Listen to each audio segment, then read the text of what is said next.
you use the word of God to get yourself repaired, this word of God is an anesthesia. It will work in you and you will come out of your bad situation, bad habits, bad addictions, and everything that is evil. You will come out of it when you use this word to operate you. அதே போல்தான் இந்த இறைவார்த்தையும் எவ்வாறு வலி தெரியாமல் இருக்க அந்த anaesthesia போல மயக்கம் போல ஒரு ஸ்ப்ரே பயன்படுத்துகின்றார்களோ அதுபோல தான் இந்த இறைவார்த்தையை நீங்கள் உங்கள் வாழ்க்கையிலே பயன்படுத்தும் போது என்ன சூழ்நிலையாக இருந்தாலும் சரி, வாழ்க்கையிலே தோல்வியாக அல்லது வியாதியாக அல்லது ஏதோ கெட்ட பழக்கமாக எதுவாக இருந்தாலும் சரி, இந்த இறைவார்த்தை உங்களுக்கு வலி வேதனையை மறக்கக்கூடிய அந்த ஒரு மருந்தாக உங்களுக்கு செயல்பட்டு உங்கள் வாழ்க்கையை நீங்கள் வாழுவதற்கு அது உதவும். That is why he says in the past there was no mercy. அதனால்தான் இவ்வாறு சொல்லப்பட்டிருக்கின்றது, முன்பு ஒரு காலத்தில் நீங்கள் இரக்கம் பெறாதவர்களாக இருந்தீர்கள். Jesus dying on the cross opened the fountain of mercy for everyone now who believes in him. ஆண்டவர் இயேசு தன்னுடைய சிலுவை மரணத்தின் மூலமாக இந்த இரக்கம் என்ற இந்த கதவை அவர் திறந்து விட்டார். யாரெல்லாம் அவரது சிலுவை மரணத்தை, அவரது சிலுவையை உற்று நோக்கி அதை நம்புகின்றார்களோ அவர்களுக்கு எல்லாம் இந்த இரக்கமானது கொடுக்கப்படுகின்றது. So when mercy opened up, when Jesus died, mercy opened up. What is mercy? I deserve to be punished, but because Jesus took the punishment on himself, the punishment from my life has been cancelled and God cleans me, washes me and makes me new. That is called mercy. எனவே ஆண்டவர் இயேசுவின் இந்த மரணத்தினால் அருளும் இரக்கமும் நமக்கு கொடுக்கப்பட்டது. இந்த விலைமதிக்க முடியாத அவரது இரத்தமானது நம்மை கழுவி தூய்மைப்படுத்துகின்றது. எனவே முன்பு ஒரு காலத்தில் நாம் இரக்கம் பெறாதவர்களாக இருந்தோம். இப்போது அருளும் இரக்கமும் நமக்கு கொடுக்கப்பட்டிருக்கின்றது. ஆண்டவர் இயேசு அந்த அருளையும் இரக்கத்தையும் நமக்கு பெற்று தந்திருக்கின்றார். எனவே அவரை உற்று நோக்குகின்ற, அவரை நம்புகின்ற எல்லோருக்கும் இந்த அருளும் இரக்கமும் கொடுக்கப்பட்டிருக்கின்றது. You don't receive mercy because you are begging. You don't receive mercy because you are fasting. You don't receive mercy because you are kneeling. You receive mercy because of God's love for you. நீங்கள் உபவாசம் இருப்பதினாலோ, முழங்காலில் இருப்பதினாலோ, ஜெபிப்பதினாலோ அல்லது வேறு காரியங்கள் எல்லாம் செய்வதினாலோ நீங்கள் இந்த இரக்கத்தை பெற்றுக்கொள்வதில்லை. மாறாக ஆண்டவராகிய கடவுள் நம்மேல் கொண்ட அன்பினால் தன் மகனை பலியாக கொடுத்து அதன் மூலமாக அந்த இரக்கத்தை நமக்கு இலவசமாக பொழிந்துள்ளார். Praise God. Praise the Lord. Because we have received mercy, at least I know, because I receive mercy, I can stand here and proclaim the word. நான் ஆண்டவருடைய அந்த இரக்கத்தை நான் பெற்றுக் கொண்டிருக்கின்றேன். எனவே தான் நான் இங்கே நின்று அவருடைய வார்த்தையை உங்களுக்கு நான் கற்றுக் கொடுக்கின்றேன். Before I received mercy, I was in the pit. நான் இந்த இரக்கத்தை பெறுவதற்கு முன்னால் நான் ஒரு படுகுழியிலே இருந்தேன். But the day I received mercy, he brought me out of the pit. எந்த நாளிலே அவரது இரக்கத்தை நான் பெற்றுக்கொண்டேனோ அப்போது அந்த படுகுழியிலிருந்து நான் மேலே தூக்கி வரப்பட்டேன், மீட்கப்பட்டேன். And he filled me with his grace. ஆண்டவர் அவருடைய அருளினால் என்னை அவர் நிறைத்தார். What is grace? அருள் என்றால், அருள் பெருக்கு என்றால் என்ன? When I deserve to be punished, நான் தண்டிக்கப்பட தகுந்தவனாக அதற்கு உரியவனாக நான் இருந்த போதும், because of my sin, என்னுடைய பாவத்தினால் இந்த தண்டனையை எனக்கு கொடுக்க வேண்டி இருந்தாலும் God forgives me and blesses me. That blessing that I receive is called grace. ஆண்டவர் என்னை மன்னித்து அவருடைய ஆசீர்வாதங்களால் என்னை நிரப்பி இருக்கின்றார். அதுதான் அருள் பெருக்கு. It is because of this grace today, instead of the pit, I am standing on a pulpit to preach the word of God. இந்த இரக்கத்தினால், இந்த ஆண்டவர் எனக்கு காட்டிய அருள் பெருக்கினால் நான் அந்த படுகுழியிலிருந்து மீட்கப்பட்டு இன்று இத்தகைய ஒரு மேடையிலே நின்று இறை வார்த்தையை கற்றுக் கொடுக்கும் அளவிற்கு ஆண்டவர் என்னை ஆசீர்வதித்திருக்கிறார். That is why in the kingdom of God there is never something called I. Because everything comes by grace. அதனால் தான் இறை ஆட்சியில் எதுவுமே என்னுடைய திறமையினால் கிடைத்தது என்பது கிடையாது. மாறாக எல்லாமே ஆண்டவருடைய அருள் பெருக்கினாலும் இரக்கத்தினாலும் நமக்கு கொடுக்கப்பட்டது. Praise God. Praise the Lord. Did you understand this? புரிஞ்சுதா உங்களுக்கு இது? Hello, did you understand this? புரிஞ்சுதா? And this is what is given to us as a gift because of what Jesus did for us on the cross. ஆண்டவர் இயேசு சிலுவையிலே நமக்காக அவர் ஏற்றுக்கொண்ட இந்த பாடுகளின் மூலமாக மரணத்தின் மூலமாக நமக்கு இவையெல்லாம் கொடுக்கப்பட்டிருக்கின்றது. If you believe that, you can stand up. நீங்கள் அதை விசுவசித்தீர்கள் என்றால், நம்பினால் இப்போது நீங்கள் எழுந்து நிற்கலாம். If you believe, நீங்கள் விசுவசித்தால், நம்பினால் எழும்பி நிற்கலாம். then you stand and close your eyes and thank him and praise him. நீங்கள் உங்கள் கண்களை மூடி ஆண்டவர் உங்களுக்கு கொடுத்த இந்த பெரிய அருள் பெருக்கிற்காக, அன்பிற்காக அவரை நீங்கள் இப்போது நன்றி செலுத்துங்கள். வாயை திறந்து நன்றி செலுத்துங்கள். Because the Bible says you should show forth the praises of him who called us out of darkness into his marvelous light. இருள் நின்று ஒளிக்கு நம்மை அழைத்த அந்த ஆண்டவருக்கு நாம் துதியும் புகழும் செலுத்த வேண்டியது நம்முடைய கடமை என்று இறைவார்த்தை சொல்கின்றது. I can't even hear one person praising him. நான் ஒரு ஆள் கூட இப்ப வாயை திறந்து ஜெபிக்க அந்த சத்தமே எனக்கு கேட்கல. Come on, open your mouth and give him praise. உங்கள் வாயை திறந்து உங்கள் சத்தத்தை குரலை உயர்த்தி ஆண்டவரை நீங்கள் போற்றுங்கள். We praise you, O Lord. நன்றி ஆண்டவரே, நன்றி ஆண்டவரே. We love you, O Lord. We worship you. We adore you, O mighty God. நாங்கள் ஆராதிக்கிறோம், உம்மை You are God போற்றுகிறோம், Almighty. உம்மை புகழுகிறோம். You are the King of வல்லமையான Kings, the தெய்வம், Lord of Lords. நீர் வல்லமை உள்ளவர். You are the God of mercy. You are the Lion of Judah. நீர் என்னுடைய நல்ல Ayan. You are the real vine and I am your branch, O Lord. இயேசுவே, நீர் ஒரு திராட்சை செடி, நான் அதன் கிளை. You are the rock of all ages. ஆண்டவரே, நீரே எங்களுடைய பாறை. You are the same yesterday, today and forever. ஆண்டவரே, நீர் நேற்றும் இன்றும் என்றும் மாறாதவராய் இருக்கிறீர். Jesus, you are the bread of life. You are ஆண்டவரே, எங்கள் வாழ்வின் ஊற்று, நீரே எங்கள் வழி. Oh Jesus, இயேசுவே, you are a God of compassion. நீர் இரக்கத்தின் தெய்வம். You are a God who is quick to forgive and remember us sin no more. ஆண்டவரே, நீர் எங்களை மன்னிக்கும் தெய்வம், எங்கள் பாவங்களை நினைவு கூறாதவர். Oh, you are my guide and you are my lead. You are my leader, you are my champion. ஆண்டவரே, நீரே என்னுடைய தலைவர், நீரே என்னுடைய வெற்றி வீரர். Oh Lord, I thank you that you are with me. You are God Emmanuel. ஆண்டவரே, நீர் என்னோடு இருக்கின்றீர், என்னுடைய எல்லா வேலைகளிலும் என்னோடு இருக்கிறீர். You are my redemption, you are my righteousness, you are my sanctification. நீரே என்னுடைய நீதி, நீரே என்னை மீட்டவர், நீரே என்னை தூய்மைப்படுத்தியவர். You are the Prince of Peace. நீரே சமாதான பிரபு. You are my joy, Lord. நீரே என்னுடைய மகிழ்ச்சி. You are my refuge, you are my fortress, you are my God, and in you I trust. கோட்டையும் அரணுமாக இருப்பவர். Oh, thank you, Lord, that you have sent your angels charge over me.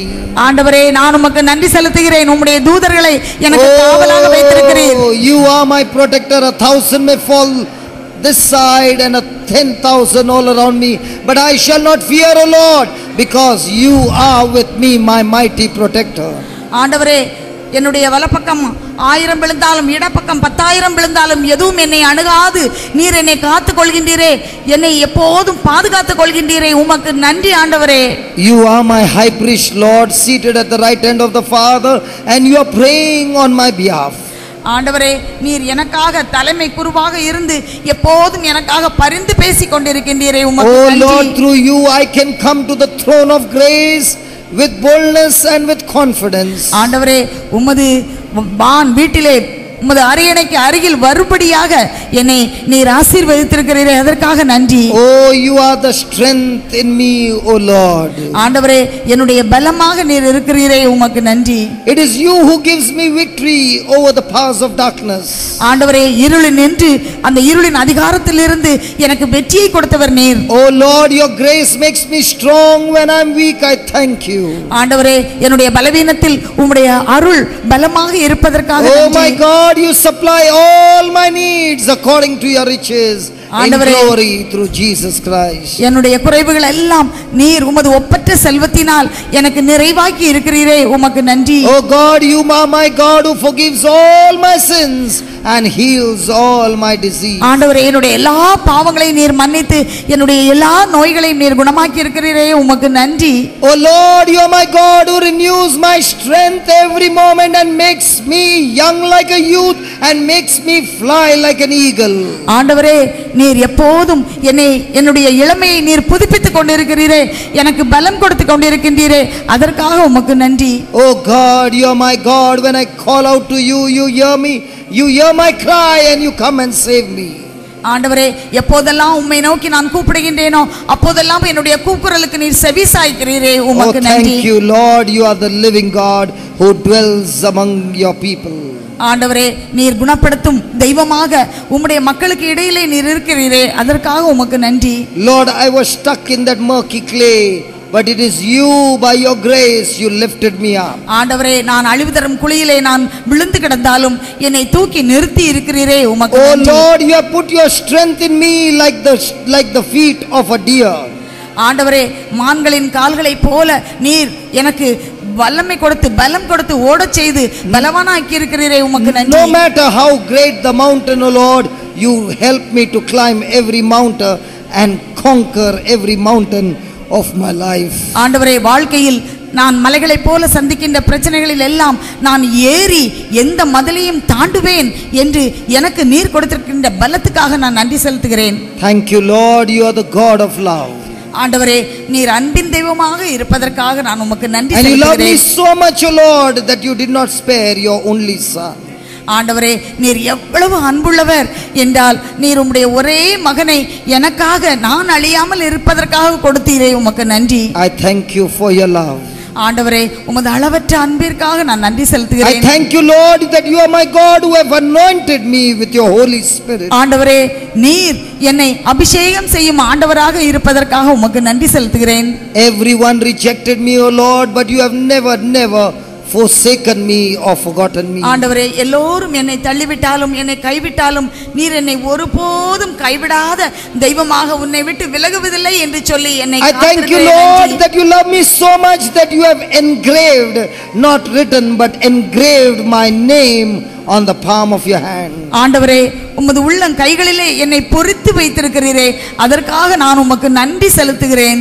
I thank you Lord that you love me so much that it is you who formed me, it is you who created me, and it is you who knew me even before you planted me in my mother's womb. It is you who delivered me. It is you who named me a prophet to the nations. ஆண்டவரே நீர் என்னை ஆய்ந்து அறிந்திருக்கிறீர். என் தாயின் வயிற்றிலே நான் உருவாகும் முன்பே என்னை நீர் அறிந்திருக்கிறீர். என் தாயின் வயிற்றிலிருந்து என்னை நீர் வெளிக்கொணர்ந்திருக்கிறீர். உமக்கு நன்றி ஆண்டவரே. எனக்கு பெயர் வைத்திருக்கிறீர், அதற்காக உமக்கு நன்றி ஆண்டவரே. Thank you Almighty God for this new life. வல்லமையுள்ள தெய்வமே எனக்கு கொடுத்திருக்கின்ற புது வாழ்விற்காக நன்றி. Thank you Lord that you have purchased me not with corruptible things but by the incorruptible blood of your son Jesus. ஆண்டவரே நீர் என்னை விலை கொடுத்து வாங்கி இருக்கின்றீர். இந்த உலகத்தில் உள்ள மாசு மறுவற்ற மாசுள்ள பொருள்களைப் போல அல்ல ஆண்டவரே, மாசு மறுவற்ற செம்மறியாகிய உமது மகனின் இரத்தத்தினால் நீர் என்னை விலைக்கு வாங்கி இருக்கிறீரே, உமக்கு நன்றி. Oh thank you Lord that you have cleansed me and made me a royal priesthood, a holy nation. ஆண்டவரே நீர் என்னை உமது மகனின் இரத்தத்தினால் என்னை கழுவி தூய்மைப்படுத்தி என்னை தூய மக்களினமாக அரச குருக்களின் கூட்டமாக தேர்ந்தெடுக்கப்பட்ட இனமாக என்னை மாற்றி இருக்கிறீரே, உமக்கு நன்றி. Thank you Lord that you have made me a new generation, a peculiar person, that people will see the praises of yours flowing from my mouth and from my own lifestyle, because it is you who brought me out of darkness into your marvelous light. ஆண்டவரே என்னை ஒரு தனி வழிமுறையினராக நீர் என்னை உருவாக்கி இருக்கின்றீரே. ஆம், எப்போதும் என் வாயிலிருந்து என் வாழ்க்கை சூழல்களுக்காக நான் நன்றியும் துதியும் ஏறெடுக்கின்ற ஒரு மக்கள் இனமாக எங்களை மாற்றி இருக்கின்றீரே. இருளில் இருந்து எங்களை ஒழுக்கி கொண்டு வந்திருக்கின்றீரே, உமக்கு நன்றி ஆண்டவரே. Thank you, O Father, for setting me free from every sin and healing all my disease. ஆண்டவரே, எல்லா பாவக்கட்டுகளில் இருந்தும் என்னை விடுவித்து என்னை எல்லா நோய்களில் இருந்தும் என்னை குணப்படுத்தி இருக்கிறீரே, உமக்கு நன்றி. Thank you, Father. அப்பா தந்தையே, உமக்கு நன்றி. Thank you, Jesus. இயேசுவே, உமக்கு நன்றி. Thank you, Holy Spirit. ஆவியானவரே, உமக்கு நன்றி. Hallelujah. Hallelujah. Hallelujah. Hallelujah. Hallelujah. Hallelujah. Praise the Lord. Praise the Lord. ஒரு சாட்சியத்தை நம்மோடு பகிர்ந்து கொள்வார். என் பேர் ஜார்ஜி ஜஸ்டின். என் சொந்த ஊர் ஒற்றையால்குடி, தோப்பூர் பக்கத்தில். எனக்கு 7 வருஷமாக தோல் நோய் சொரியாசிஸ் இருந்து, அப்புறம் லாஸ்ட்டு 1 இயராக நடக்க முடியாமல் இருந்தேன்.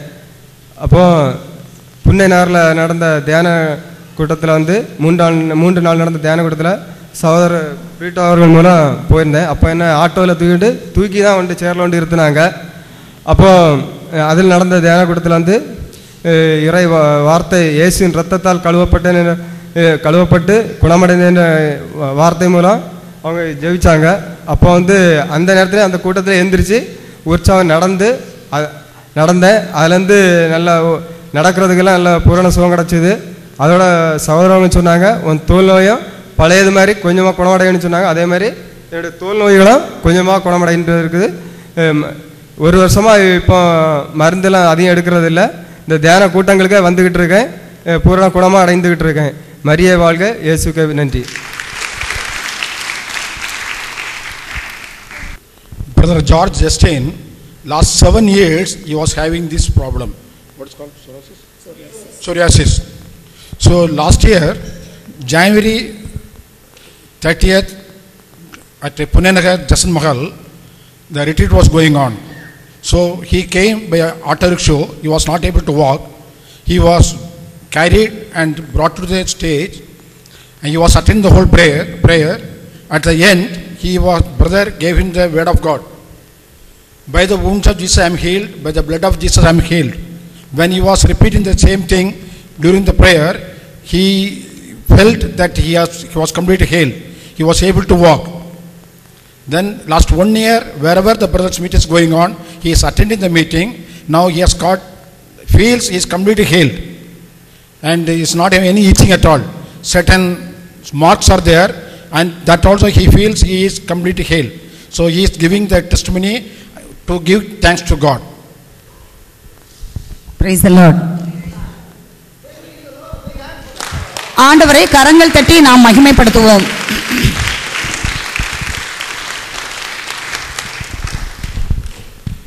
தற்போது Madam Rajam will give testimony. Praise the Lord.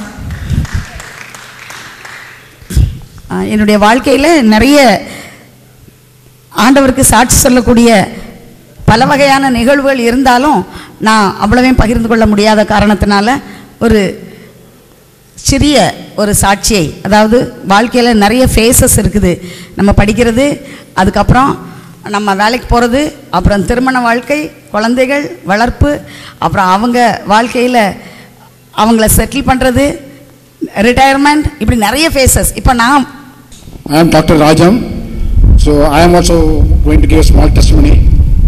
So during my life, so many wonders happened. My marriage life, during the service, during friendship, during the homely life, during the grandchildren life, so many things happened. So I want to share something to you today. நான் 35 வருஷம் காலேஜில், Holi cross காலேஜில் வேலை பார்த்தேன். அப்புறம் 2009 நான் retire ஆனேன். அப்போ என்னைய கேட்டாங்க, last 33 years I was working as a professor in the Holy Cross College. And 2009 I retired. 2009 I got retirement. அப்போ நான் ரிட்டையர்ட் ஆகும்போது எங்கள் பிரின்சிபல் அதுக்கு முந்தைய என்னைய கேட்டாங்க, உன்னுடைய ரிட்டையர்மெண்ட் பிளான் என்ன, உனக்கு கண்டினியூ பண்ண முடியுமான்னு சொல்லி. அப்போ நான் சொன்னேன், இல்லை, என்னோட ரிட்டையர்மெண்ட் லைஃப்பை நான் இப்போவே ஸ்டார்ட் பண்ணிட்டேன். ஏன்னு சொன்னால் எனக்கு கடவுளுக்காக இனிமே நான் செய்யணும்னு நினச்சிருக்கேன். இப்போ செய்கிறேன், ஆனால் அவ்வளவா ஃபுல் டைமாக எனக்கு பண்ண முடியல. ஆனால் இனிமே என்னுடைய வாழ்க்கையில் அதுதான் என்னுடைய குறிக்கோள்னு சொன்னேன். During retirement time, I talked with the principal.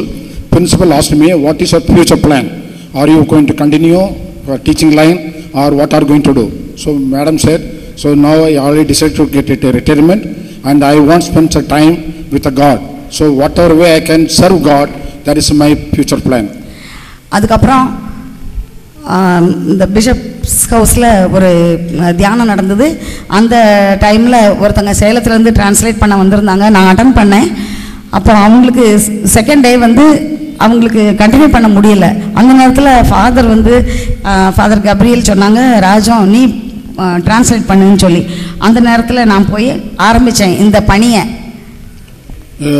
There was a retreat was going on to Bishop's house. I attended the retreat. So first day there was some gentleman was doing translation. Second day, due to some unavoidable circumstances, he was not able to do the translation. So Father Gabriel asked me, can you translate the retreat? I happily accepted that one. அதில் இருந்து நான் இந்த பணியை வந்து தொடர்ந்து செய்துட்டு வரேன். இதுக்கு இடையூறுகள் வந்தாலும் நான் வந்து ப்ரையாரிட்டி, அதாவது எதுக்கு முதலிடம் கொடுக்கணும் அப்படின்னு சொல்லி இந்த பணிக்கு நான் முதலிடம் கொடுத்து நான் அதை செஞ்சுட்டு வரேன். மத்தேயு 6:33 இப்படி வாசிக்கிறோம், கடவுளுடைய அரசுக்கும் அதற்கு ஏற்புடையதையும் நீங்கள் தேடுங்கள், அப்போது உங்களுக்கு எல்லாம் சேர்த்து கொடுக்கப்படும் அப்படின்னு சொல்லியிருக்குது. அந்த இறைவார்த்தையின் அடிப்படையில் இதுக்கு நான் முதலிடம் கொடுக்க ஆரம்பித்த பிறகு என் வாழ்க்கையில் எல்லா காரியங்களையும் ஆண்டவர் வெற்றியாக மாற்றினார். Service, I decided to continue my life by giving word of God wherever I can preach. So though there were certain inconveniences were there, still I was started to the preaching, and I have applied that Matthew 6:33. What it says, be concerned about everything else with the kingdom of God and with what He requires of you, and He will provide you with all those other things. அதுக்கு பின்பு என்னுடைய ஜெப வாழ்க்கையிலும் ஆன்மீக வாழ்க்கையிலும் ஒரு பெரிய மாற்றம் ஏற்பட்டது. என்னுடைய ஜெப முறையிலேயும் மாற்றம் ஏற்பட்டது. இறைவார்த்தையை அடிப்படையாக வைத்து நான் ஜெபிக்க ஆரம்பித்தேன். By using the word of God, there's a lot of change happened in my life. என்னுடைய மூத்த மகனுக்கு அவன் வேலையில் இருந்தான். ஆனால் அதுக்கப்புறம் 1 year அவன் வேலைக்கு போகலை. நான் வேலைக்கு இப்போ போகலைன்னு சொல்லிட்டு இருந்தான். அதனால் அவங்களுக்கு வாழ்க்கையில் ஹஸ்பண்ட் ஒய்ஃபுக்கு இடையில் கொஞ்சம் மனசு கஷ்டமாக இருந்தது. அந்த சமயத்தில் நான் திருப்பாடல் 128 அதில் உள்ள அந்த வசனத்தை நான் திரும்ப திரும்ப சொல்ல ஆரம்பித்தேன். உன் கையால் உழைத்து, பழைய சங்கீதத்தில் பார்த்தீங்கன்னா, உன் கையால் உழைத்து உணவை கொள்வாய், பேறு பெற்றவனாவாய், எல்லாம் உனக்கு நலமாகும் இருக்கும். So I want to share only one thing with you. My elder son named Manoj, so he was working in foreign country. He was earning good amount. With all that, he came to India for 1 year. Since he had a lot of money, he was not going for job. He was sitting working and not working. So I felt bad, though he was earning a lot at his foreign, but in India he was sitting idle. So I have seen Psalms 128:1, what it says, your work will provide for your needs. You will be happy and prosperous. இந்த வசனத்தை நான் this one I was repeating again and again. இதை மட்டும் தான் நான் சொல்லிட்டே இருந்தேன். என் மகனுக்கு வேலை கிடைச்சது. இப்போ அவன் டெல்லியில் நல்ல வேலையில் இருக்கிறான். அதே மாதிரி என்னுடைய 2வது டாக்டர் இல்லா, 2வது மருமகா, அவளுக்கு கல்யாண சமயத்தில் வேலை கிடையாது. அப்போ இதையே வசனத்தை தான் வச்சு திரும்பவும் அவளும் சொன்னா, நானும் சொன்னேன். இப்போ அவளும் வேலையில் இருக்கிறா. So I was repeating that prayer 128 Psalm 1. So within a year he got a very good job. Now he is placed at Delhi. My second daughter-in-law, after marriage for a year, she was not having any job. She was also in Bangalore. I used the same para 128:1. So now she has got job. She is working in Bangalore. Thanks to God. 128:2. 128:2. Verse 2. 128 verse 2. அது மாதிரி என்னுடைய இளைய மகன் வந்து பாம்பேல இருந்தான், மருமக அங்கே இருந்தா. 2 பேர் 2 இடத்துல இருந்தாங்க. அப்போ நான் சொன்ன வசனம் வந்து மத்தேயு 19:6 கடைசி, கடவுள் இணைத்ததை மனிதர் பிரிக்காதிருக்கட்டும். My younger son and his wife, they were after marriage. Younger son was working Bombay, daughter was here. So for them also I was praying Matthew 19:6. Man must not be separate, then what God has joined together. So I was repeating the same prayer. Now they are staying together. and both are working. Praise the Lord. அது மாதிரி மத்தேயு 19:26 மனிதரால் இது இயலாது ஆனால் கடவுளால் எல்லாம் இயலும். இந்த ரெண்டு வசனம் தான் 19:6b அப்புறம் 19:26 இது மட்டும் தான் நான் சொல்லிட்டே இருந்தேன். One more I was using, that is say Matthew 19:26 second portion. This is impossible for man, but for God everything is possible. இந்த வசனத்தை மட்டும் தான் சொல்லிட்டு இருந்தேன் நான். இப்போ ரெண்டு பேரும் சேர்ந்து பெங்களூர்ல ஒரே ஆபீஸ்ல அவங்க வேலை பார்க்குறாங்க. இன்னும் எந்த கீழே விழுந்தாலும் சரி, கால் வலிச்சாலும் சரி, என்ன நோயினாலும் சரி, உம்முடைய தழும்புகளினால் நான் சுகமானேன், அதுதான் மருந்து எனக்கு. Now my younger son and daughter-in-law, they are working in Bangalore in both office. This all because of when I am praying and using the word of God. In addition, even I get a headache or falling down, anything happens, I tell the prayer, Peter 1 chapter 2:24, by the wounds of Jesus I am completely healed. Wherever possible, I always use the prayer and I am getting healed. நான் மட்டும் இல்லை, என்னுடைய பேரனுக்கு இப்போ நான் பெங்களூரில் இருந்தேன். அப்போ இறைவார்த்தை சொல்லிக் கொடுக்க ஆரம்பித்தேன். அவனுக்கு திருப்பாடல் 91 இங்கிலீஷில் சாம் 91, அப்புறம் திருப்பாடல் 1, அப்புறம் திருப்பாடல் 23, அப்புறம் திருப்பாடல் 120, அப்புறம் இன்னும் நிறைய இப்படி வசனங்கள். By your wounds I am healed, அப்புறம் Jesus is the key that opens all hidden treasures of God's wisdom and knowledge, அப்புறம் fill us each morning with your constant love so that we may sing and be glad in our life. இப்படி நிறைய வசனங்கள். இது எல்லாம் நான் அங்கே இருந்த காலகட்டத்தில் இதெல்லாம் சொல்லிக் கொடுத்தேன். அப்போ அவன் எல்லா வசனங்களையும் அப்படி பார்க்காம எல்லாம் சொல்லுவான். இந்த வசனங்கள் கீழே விழுந்தா கூட, என்ன வியாதி வந்தா கூட உடனே by your wounds I am healed அப்படின்னு அவனால சொல்ல முடியும். அவனுக்கு 6 வயசு முடிஞ்சிட்டு. My grandson is 6 years old. So instead of talking about other stories or something, I always teach the word of God. So he can, at the age of 6, now he has memorized a lot of psalms and word of God. One, that is Psalm 91. What else? 120. Psalm 120. 23. Psalm 23. 1. Psalm 1. In addition, like other words, by the wounds I am healed, like the kingdom of. Fill us each morning with your constant love.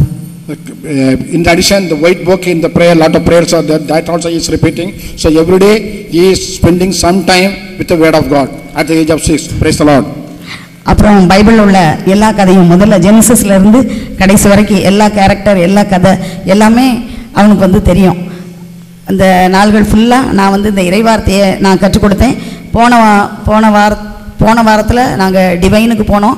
அப்போ அவனையும் நான் ரிட்ரீட்டை கூப்பிட்டு போயிருந்தேன். சின்ன பையனையும் கூட்டிகிட்டு போயிருந்தேன். அவனும் ரிட்ரீட் அட்டன் பண்ணான். ஆண்டவர் எப்படி நம்முடைய வழி மரபினரையும் அவர் ஆசீர்வதிக்கிறார், உன் வழி மரபினரும் ஆசீர்வதிக்கப்படுவார் என்று சொன்னதுபடி என்னுடைய சிந்தனையிலும் என்னுடைய சொல்லிலும் என்னுடைய செயலிலும் இறைவார்த்தைக்கு ஒத்த சிந்தனைகளையும் இறைவார்த்தைக்கு ஒத்த செயல்பாடுகளையும் நான் செய்ய ஆரம்பித்த போது ஆண்டவருடைய வலிமையான கரம் வல்லமையாக செயலாற்றியது. When I am using the word of God in my life, in talk, when even I am talking to other friends, relatives, I am using this one. By that, not only me, my family, my husband, my children, my generation to generation, they are all getting benefit of the word of God. That's what I am saying. Wherever I go, I am enjoying this by the word of God, how much powerful I am seeing it in my life. என்னுடைய கணவரை நிறைய இடத்துல அவங்க பேங்க்கில் மேனேஜராக இருந்து retired ஆனாங்க. நிறைய இடத்துல வேலைக்கு கூப்பிட்டாங்க. பெங்களூரில் கூப்பிட்டாங்க, நாகர்கோவிலில் திரும்ப கூப்பிட்டாங்க. அப்போவும் நான் அவங்ககிட்ட சொன்னேன், இல்லை, நம்முடைய ப்ரையாரிட்டி நாம் கொடுக்க வேண்டிய முதலிடம் இனிமேல் வேலைக்கு கிடையாது, இனிமேல் ஆண்டவருக்கு தான் அப்படின்னு சொல்லி இப்போ நாங்கள் முழுமையாக ஆண்டவருடைய இறைவார்த்தைக்கு ஒத்த வாழ்க்கை வாழ்ந்து அதனால் மட்டும் இல்லை, இன்னும் வர்றவங்களுக்கும் வழிகாட்டுதலாகவும் இன்னும் வர்றவங்களுக்கு கற்றுக் கொடுக்கக்கூடிய நிலையிலும் ஆண்டவர் வைத்து எங்களை ஆசீர்வதித்திருக்கின்றார். Praise the Lord. My husband is a retired bank employee. He was an officer there. Now after retirement also, many places he was called for a job, but we have decided now whatever we have done. Now let us serve the Lord whatever our remaining life, we'll serve the Lord. That is a priority for serving the Lord. By that, we are having a happy life. Praise the Lord. Thank you, Jesus. Hallelujah. Hallelujah. I also became very fresh.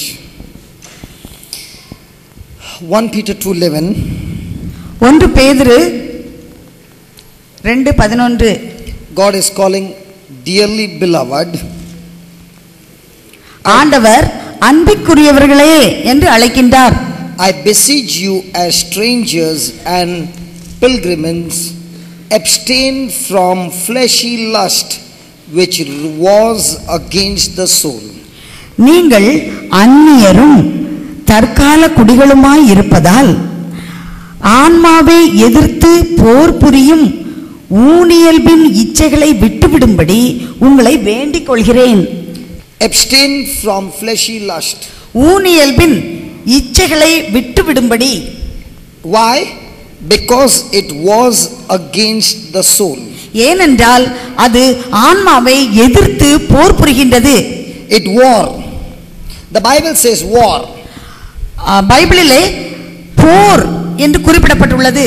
Whether you like it or not, everybody who is on this planet earth, and especially the Christians, are people of war. நாம் விரும்பினாலும் விரும்பாவிட்டாலும் ஒரு கிறிஸ்தவராக இந்த உலகத்தில் இந்த பூமியிலே வாழ்கின்ற ஒவ்வொருவருடைய வாழ்க்கையிலும் இவ்வாறு போராட்டம் போர் இருக்கின்றது. When a person is in war, there will be two things.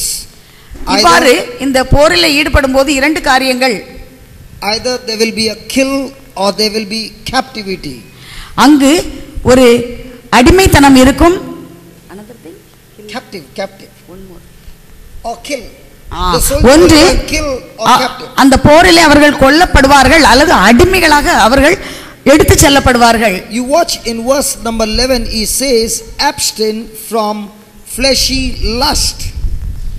இங்கு இந்த 11வது வசனத்திலே நீங்கள் பார்த்தீர்கள் என்றால் ஊனியல்பின் இச்சைகளை விட்டுவிடும்படி.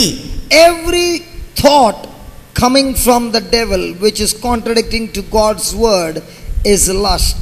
எல்லா விதமான அதாவது இறைவார்த்தைக்கு ஒவ்வாத சிந்தனைகளை அலகை நமக்குள் உருவாக்கும் என்றால் அதுதான் ஊனியல்பின் இச்சை. So in our Christian living, this fleshy lust, if not conquered, will either kill you or make you a slave and make you captive. நம்முடைய கிறிஸ்துவ வாழ்க்கையில் இந்த ஊனியல்பின் இச்சைகளை அலகை நமக்கு கொடுக்கின்ற ஊனியல்பின் இச்சைகளை நாம் போர் புரிந்து வெற்றி பெறாவிட்டால் ஒன்று அலகை நம்மை கொன்றுவிடும் அல்லது நாம் அடிமைகளாக அலகைக்கு அடிமைகளாக இருப்போம். That is why the Bible says abstain from it, because once you allow it to attack you, it will conquer you, kill you and destroy you. எனவேதான் பைபிள் இவ்வாறு சொல்கின்றது, ஊனியல்பின் இச்சைகளை நீங்கள் விட்டுவிடுங்கள் என்று. அவ்வாறு இல்லை என்றால் அந்த ஊனியல்பின் இச்சைகள் நம்மை வெற்றி கொண்டு நம்மை அடிமைப்படுத்தி நம்மை கொன்றுவிடும்.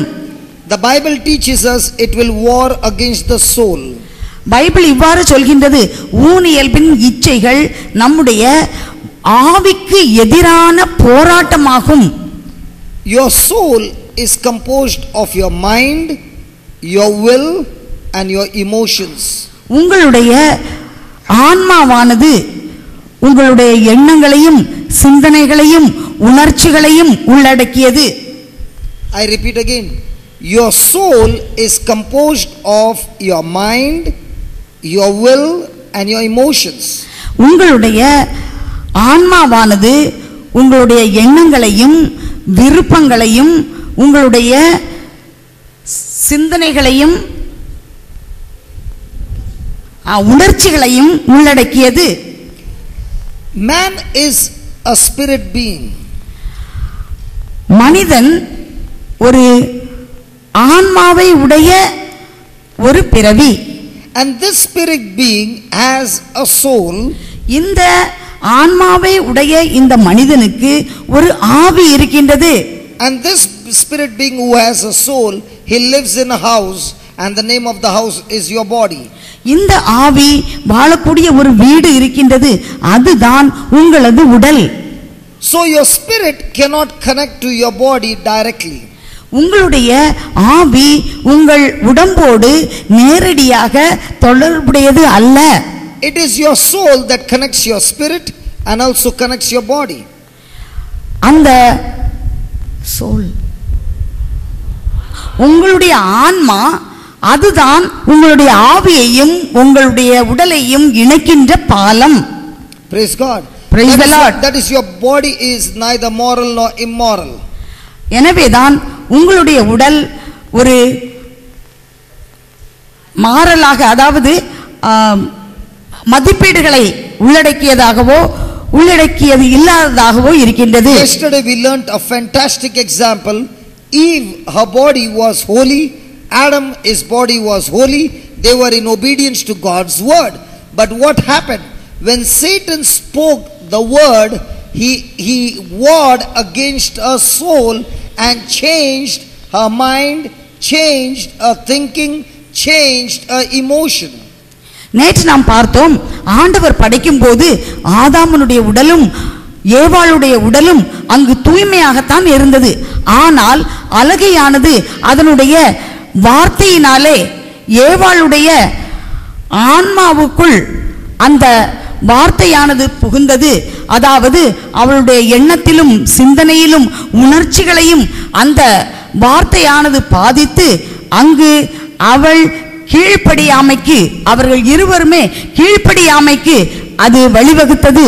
So God is saying, listen, you are a peculiar person because now I am myself living or dwelling in your spirit but not in your soul, in your spirit. ஆண்டவர் சொல்கின்றார், நீங்கள் தேர்ந்தெடுக்கப்பட்டவர்கள், தனித்தன்மையானவர்கள். ஏனென்றால் நான் உங்களுடைய ஆவியில் நான் குடியிருக்கின்றேன் என்று அவர் கூறுகின்றார். So my power is in your spirit. என்னுடைய வல்லமை உங்களுடைய ஆவியிலே இருக்கின்றது என்று கூறுகின்றார். And the devil is going to put pressure into your mind so that you do not get connected to your spirit but start getting connected to him, and you will begin to change your thinking according to what the devil is saying, and now the devil will kill you and conquer you even though you have the power of God in you to have victory in life. எனவேதான் அலகையானவன் உங்கள் ஆன்மாவை காயப்படுத்துவதற்காக, பாதிப்பதற்காக அவன் பலவகையான எண்ணங்களை, உணர்ச்சிகளை உங்களிடத்திலே, சிந்தனைகளை உருவாக்குகின்றான். இந்த சிந்தனையின் மூலமாக இறைவார்த்தைக்கு ஒவ்வாத எண்ணங்களை கொண்டு வந்து ஆண்டவர் இதை ஆவியிலே அவர் குடியிருந்தாலும் இந்த எண்ணங்களின் மூலமாக அவருக்கு கீழ்ப்படியாத ஒரு நிலையை ஏற்படுத்தி அந்த போராட்டத்தில் நாம் தோல்வி அடையும்படியாக, அடிமையாகும்படியாக அது நம்முடைய சிந்தனைகளிலே புகுந்து விடுகின்றது.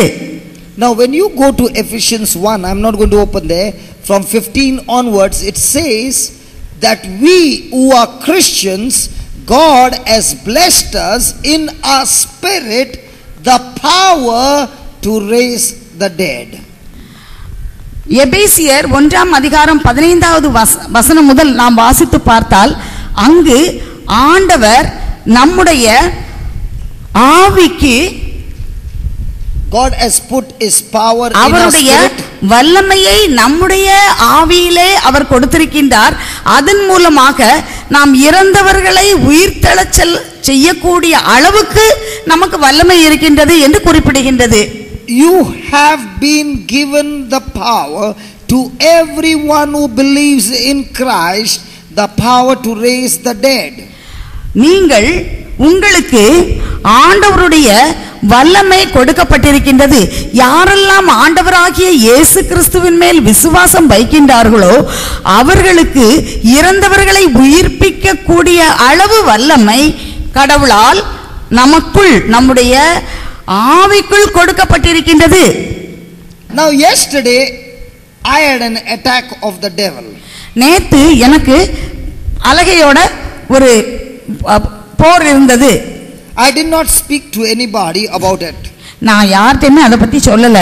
I don't know how many of you were there for the evening service yesterday. நேத்திக்கு மத்தியானம் இங்க எத்தனை பேர் இருந்தீங்கன்னு எனக்கு தெரியாது. How many of you were there? நேத்திக்கு மத்தியானம் evening. மாலை நேரத்துல எத்தனை பேர் இருந்தீங்க? How many of you were there? நேத்திக்கு சாயங்காலம் அங்க எத்தனை பேர் இருந்தீங்கன்னு அசசில. Okay. How many of you had seen that woman in that maroon? Come here, please come here. The second lady, please come here. How many of you had seen? நேத்து இவங்களை எத்தனை பேர் பாத்தீங்க? How many of you had seen this lady? இவங்களை நேத்து எத்தனை பேர் பாத்தீங்க? David, had you seen it on your camera? Now watch this. Yesterday when we were praying over her expression that she showed was so very painful that she could not bear and she was in utter pain. நேத்துக்கு இவங்க இங்க வந்தாங்க. அப்ப இவங்களுக்கு ஜெபம் பண்ணும்போது அவங்க முகத்தை பாத்தீங்கன்னு சொன்னா அந்த முகத்துல அவங்களுக்கு ரொம்ப வேதனையும் வலியும் இருந்தது. நானும் பார்த்தேன், ரொம்ப கஷ்டமா அந்த முகத்தை வச்சிருந்தாங்க. I prayed over her 5 times. நான் 5 தடவை இந்த சகோதரிக்கு ஜெபிச்சேன். But all I saw was a painful expression. ஆனா நான் பார்த்ததெல்லாம் அவங்க முகத்துல ரொம்ப தாங்க முடியாத அந்த வலியில உள்ள அந்த வேதனை தான் வெளிப்பாடா இருந்தது. And the devil kept on telling me, if God has given you the power to raise the dead, even a back did not get healed. What about the raising the dead? அப்போ சாத்தான் என்கிட்ட சொல்லுச்சு, ஆண்டவர் இறந்தவர்களை உயிர்ப்பிக்க கூடிய வல்லமை உன்கிட்ட இருக்குன்னு சொல்லியிருக்காரு, உனக்கு ஒரு முதுகுல உள்ள வலியை கூட போக்கக்கூடிய வல்லமை இல்லையே அப்படின்னு சொல்லுச்சு. My mind was disturbed. என்னுடைய சிந்தனை அப்போ கொஞ்சம் எனக்கு ஒரு குழப்பமும் அது என்னை பாதித்தது. But I fought the battle by saying, the just shall live by faith and not by sight, not by what I see, but what God has promised me. ஆனா நான் தொடர்ந்து சொல்லிட்டே இருந்தேன், என் கண்ணால் காண்பதையும் இந்த அடையாளங்களையும் வைத்து நான் ஆண்டவரை நம்பல, ஆனா என் ஆண்டவரை என்னுடைய விசுவாசத்திலே நான் என் ஆண்டவரை நான் நம்புகிறேன். மனிதன் விசுவாசத்தினால் தான் பிழைக்கின்றான். I said to myself, when a woman is pregnant, the baby is in a womb, the baby has not yet come, but that doesn't mean that she does not have a baby. She has a baby, but she is just going through the process, and after 9 months when the baby comes out, then you say the baby is born. The baby is born 9 months later, but the baby she had from the day she got conceived. ஒரு பெண்ணுக்கு குழந்தை வயிற்றிலே இருக்கும்போது அதை அவள் பார்ப்பதில்லை, மாறாக 9 மாதம் கழித்து அந்த குழந்தை பிறந்த போது எனக்கு ஒரு குழந்தை பிறந்திருக்கின்றது என்று இங்கு குழந்தை பிறந்திருக்கின்றது என்று சொல்கின்றார்கள். ஆனால் அந்த குழந்தை எப்போது வயிற்றில் உருவானதோ அப்போதே அந்த பெண்ணுக்கு அந்த வளர்ச்சி, அந்த குழந்தை வளர்கின்ற அந்த காலகட்டத்திலே அந்த குழந்தை இருப்பதை அவள் உணர்கின்றாள். Praise God. Praise the Lord. So I said, with my eyes I saw that she was sick, but with my faith I saw the conception took place yesterday, called healing, and it shall surely manifest. அப்போது நான் சொன்னேன், என்னுடைய வெளிப்படையான என்னுடைய கண்களினால் அந்த அவங்களுக்கு இருக்கிற முதுகுவலியை பார்க்கிறேன், ஆனா என்னுடைய விசுவாச கண்களினால் இப்போதே அந்த சுகமளித்தல் இப்போதே அது ஆரம்பமாகிவிட்டது. நான் நிச்சயமாக அந்த சகோதரி சுகம் பெறுவதை நான் காண்பேன் என்று நான் சொன்னேன். So this morning when I met her, I asked her, how are you? நான் காலையில அவங்கள பார்த்ததும் நான் கேட்டேன், சகோதரி நீங்க எப்படி இருக்கீங்க? Thank God for my brother who was playing the music yesterday, and he played that song on the cross of Jesus, and she said, I kept looking at what he was singing with my eyes of faith and my eyes fixed on the cross. I did not even realize when I got completely healed. Today my back is healed, I am healed, I can turn my back. Praise the Lord. And I am totally healed. Is it right? அப்போது நேற்றுக்கு இந்த பாட்டு பாடின சகோதரர் மிக அருமையாக ஆண்டவருடைய அந்த சிலுவை பாடுகளை குறித்த பாடலை பாடினார்கள். அப்போது சகோதரர் சொன்னாங்க, நீங்க எல்லாரும் சிலுவையில் தொங்கக்கூடிய இயேசுவை நீங்கள் கூர்ந்து நீங்கள் நோக்குங்கள் என்று சொன்னார்கள். அப்போது நான் என்னை மறந்து அந்த சிலுவை காட்சியை மட்டுமே என் கண்களிலே நான் இருத்தி நான் பார்த்து கொண்டே அதிலே நான் மூழ்கி போய்விட்டேன். எனக்கு எப்போது சுகம் கிடைத்தது என்றே எனக்கு தெரியாது. முழுமையாக நான் சுகம் பெற்றேன். சரியா? Yesterday we were seeing our expression was crying. நேற்றுக்கு நாங்க பார்த்தோம் அவங்க முகத்துல அப்படி வலியும் அப்படி கண்ணீரும் அவங்க அழுதுட்டு இருக்கத பார்த்தோம். Today I can see us smiling. இன்னைக்கு அவங்க முகத்துல இப்படி ஒரு நல்ல ஒரு நல்ல ரொம்ப ஸ்மைல், நல்ல ஒரு முகத்துல முக மலர்ச்சியான சிரிப்போட அவங்க முகத்தை நான் பார்க்கிறேன் இன்னைக்கு. Brother Clifford, I hope she doesn't forget her translation. நல்ல ரொம்ப smile. No, I want to preach. Okay. நல்ல நல்லா இருக்கீங்களா? ரொம்ப நல்ல சரியாச்சா? சரி. சரி. Hallelujah. Hallelujah. And that is why God says abstain from lustful things. அதனால் தான் ஆண்டவர் சொல்கின்றார் ஊனியல்பின் இச்சைகளை விட்டு ஒளியுங்கள் என்று. Praise God. Praise the Lord. Why is he saying abstain from fleshy lust? எதனால் ஆண்டவர் இவ்வாறு ஊனியல்பின் இச்சைகளை விட்டுவிடுங்கள் என்று சொல்கின்றார்? Because to get your freedom from some addiction of the past is more difficult than creating a new addiction. பழைய பாவ பழக்கங்களிலிருந்து நீங்கள் விடுபடுவது மிகவும் கடினமாக இருக்கின்றது. ஒரு புதிய பழக்கத்திற்கு அடிமைப்படுவதை காட்டிலும் பழைய அடிமைத்தனத்திலிருந்து விடுபடுவது கடினம். For example, an alcoholic, உதாரணமாக ஒரு குடி வியாதி உள்ள ஒருவர் to get his freedom from alcohol is very difficult because he has been an addict. ஏனென்றால் அந்த குடி பழக்கம் உள்ளவர்கள் அந்த போதை பொருள் அந்த குடிக்கு அடிமையாக இருக்கின்றார்கள். எனவே அதிலிருந்து விடுதலை பெறுவது அவர்களுக்கு மிக கடினமானதாக இருக்கின்றது. But for a person to drink alcohol for the first time is so easy. முதல் முறையாக இந்த குடிப்பவர்கள் அதை விட்டு விலகுவது எளிது. But once it becomes a habit, that very same person finds it so difficult to abstain from it.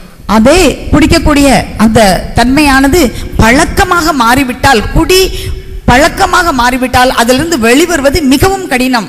That is why God is saying, listen child, I have called you out of darkness into my marvelous light, and now that you are in the light, do not start having a new addiction. It will kill you, it will make you a captive and destroy your life. எனவேதான் ஆண்டவர் அருமை மகளே மகனே உன்னை இருளில் இருந்து அந்த பாவ பழக்கத்திலிருந்து நான் உன்னை தூக்கி எடுத்து நான் ஒளிக்கு கொண்டு வந்திருக்கின்றேன். எனவே நீ மீண்டும் அத்தகைய பழக்கத்திற்கு நீ அடிமைப்படாதே என்று தான் மீட்டு கொண்டதை மீண்டுமாக நினைவுறுத்தி இந்த பழக்கங்களை விட்டுவிடும்படியாக ஆண்டவர் நமக்கு அறிவுறுத்துகின்றார். So who or what is going to set your mind? எது உங்களுடைய சிந்தனையை சரி செய்ய போகின்றது? Praise the Lord. Praise the Lord. You must always guard your mind from every thought that is contradicting to God's word. எனவே நீங்கள் எப்போதும் Very important. உங்களுடைய சிந்தனையை சிதறடிக்கக்கூடிய இறைவார்த்தைக்கு ஒவ்வாத சிந்தனையை வளர்க்கக்கூடிய காரியங்களிலிருந்து உங்களை நீங்கள் காப்பாற்றிக் கொள்ள வேண்டும். Today what is happening? இன்று என்ன நடக்கின்றது? So much of pressure is put into our thinking by the world system that this word of God does not work.